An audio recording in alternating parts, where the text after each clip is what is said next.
Chelsea, Edward Mendy, saya tak selalu ingin jadi kiper. Mendy membagikan kisah perjalanan sepak bolanya dan mengungkapkan bagaimana dia benci untuk jadi kiper di awal karirnya. Pemain internasional Senegal sekaligus bintang Chelsea, Edward Mendy mengungkapkan bahwa dia pernah tidak ingin menjadi penjaga gawang.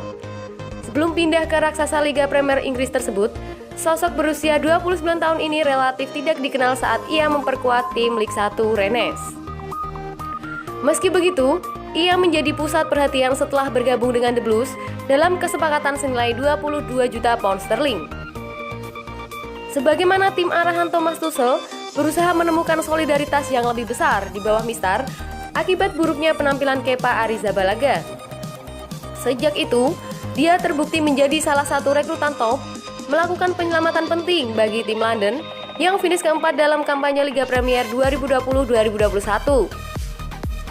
Dalam pembicaraannya dengan laman resmi UEFA, jelang pertandingan Liga Super Villarreal, Mendy mengisahkan tentang bagaimana dia awalnya benci bermain sebagai penjaga gawang. Saya tidak selalu ingin menjadi penjaga gawang. Saya tidak memiliki banyak masa depan di sektor lain di lapangan, katanya. Saya diminta untuk berdiri di bawah Mistar, dan semuanya terjadi secara alami setelah itu. Saya pernah menjajal semua divisi di Prancis, dari tingkat 6 hingga Ligue 1. Di antaranya, ada periode di mana saya menganggur selama 1 tahun ketika saya berusia 22 tahun. Karena belum pernah profesional, sulit untuk kemudian menjadi pesepak bola profesional. Tetapi saya bekerja selama tahun tersebut, saya bekerja 2 kali lebih keras dari yang lain. Saya memiliki keberuntungan di pihak saya. Untungnya itu berhasil. Saya memiliki kesempatan bergabung dengan Olympique de Marseille, dan itu lantas membaik dari sana.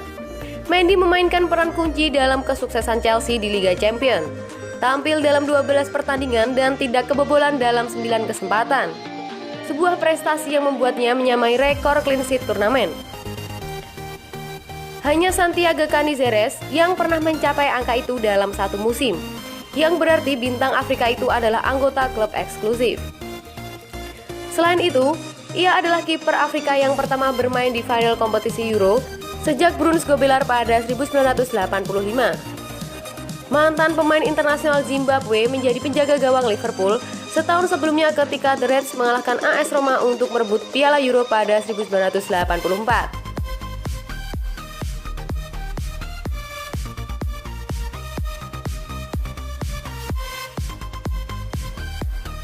Panggung terakhir Kai Havertz sebelum era Lukaku. Ajang Piala Euro yang mempertemukan Chelsea versus Villarreal akan digelar pada Kamis dini hari. Pertemuan Chelsea dan Villarreal tersebut akan menjadi laga pemanasan sebelum dimulainya persaingan sengit di liga-liga benua biru. Pasalnya, tak lama setelah Piala Super Euro ini digelar, kompetisi seperti Liga Inggris, Liga Italia, dan Liga Spanyol akan menggelar kick-off. Untuk diketahui, Piala Super Euro ini adalah laga yang mempertemukan jawara Liga Champions dengan pemenang Liga Euro. Jadi, The Blues sebagai pemenang Liga Champions bakal melawan kapal selam kuning yang notabene juara Liga Euro. Pasalnya, tim asuhan Thomas Tuchel tinggal menunggu waktu sebelum meresmikan Romelu Lukaku sebagai pemain anyar mereka musim ini. Jamak diketahui bahwa tugas utama Romelu Lukaku adalah sebagai juru gedor ulung bagi klub yang ia bela. Selama berseragam Manchester United, Everton, dan Inter Milan, hal itulah yang paling baik yang ia lakukan. Tugasnya di Chelsea kelak pun tak akan jauh berbeda. Pas nomor 9 di Chelsea, seakan ingin segera merangkul pemain timnas Belgia itu. Pasalnya pada musim 2020-2021 lalu, tim asal London ini juga memainkan seorang penyerang tengah murni. Thomas Tuchel acap kali menugaskan Kai Havertz untuk mengemban peran sebagai false nine. Skema itu tentu tak merugikan Chelsea, mengingat hasil yang mereka capai musim lalu. Havertz pun kerap tampil sebagai protagonis dalam setiap aksi tim milik Roman Abramovich ini, termasuk gol yang penting yang diselesaikan pemain 21 tahun ini ke gawang Manchester City di final Liga Champions. Namun pamor Havertz sebagai seorang false nine tentu tidak bisa dibandingkan dengan Lukaku. Sekali lagi, tugas utama Lukaku adalah membuat gol bagi timnya. Sedangkan Havertz berperan dalam konstruksi serangan The Blues dengan datangnya ex pemain West Brom tersebut. Thomas Tuchel kemungkinan masih akan menerapkan pola 3-4-2-1 untuk pengobrak-ngabrik pertahanan Villarreal.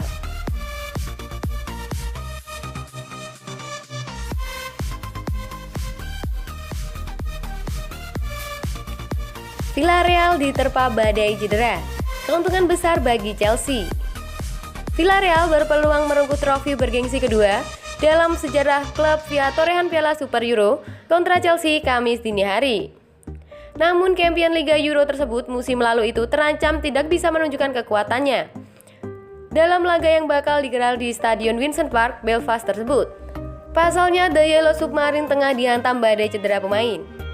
Bahkan dalam rangkaian persiapan musim ini, Villarreal sempat kehilangan 12 pemain, baik lantaran positif COVID ataupun karena cedera. Kondisinya pun tidak berlangsung membaik buat tim buatan Unai Emery tersebut. Di partai menghadapi juara Liga Champions musim lalu, Villarreal masih belum bisa diperkuat dari Parejo lantaran mengalami cedera. Begitu pula soal keraguan diturunkannya penjaga gawang Goro Nimoruli yang menjadikan pahlawan di partai final Liga Euro.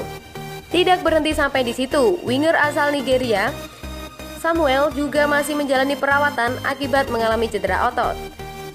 Selain itu, Juan Foyth yang sempat ditempatkan sebagai gelandang bertahan juga mengalami cedera di sesi latihan terakhir. Namun Emery masih menunggu hasil pemeriksaan terakhir Foyth terkait kemungkinannya tampil di Piala Super Euro. Namun di lini tengah, Emery mendapatkan sedikit kabar bagus. Etienne Capoue dan Vicente Iborra dilaporkan sudah pulih dari cedera setelah kembali fit, pun dengan pilihan pemain di lini depan. Boulaye Dia yang baru direkrut Villarreal kemungkinan besar sudah bisa diturunkan. Begitu pula dengan Paco Alcacer dan Dia akan menambah posisi pemain di lini serang Villarreal.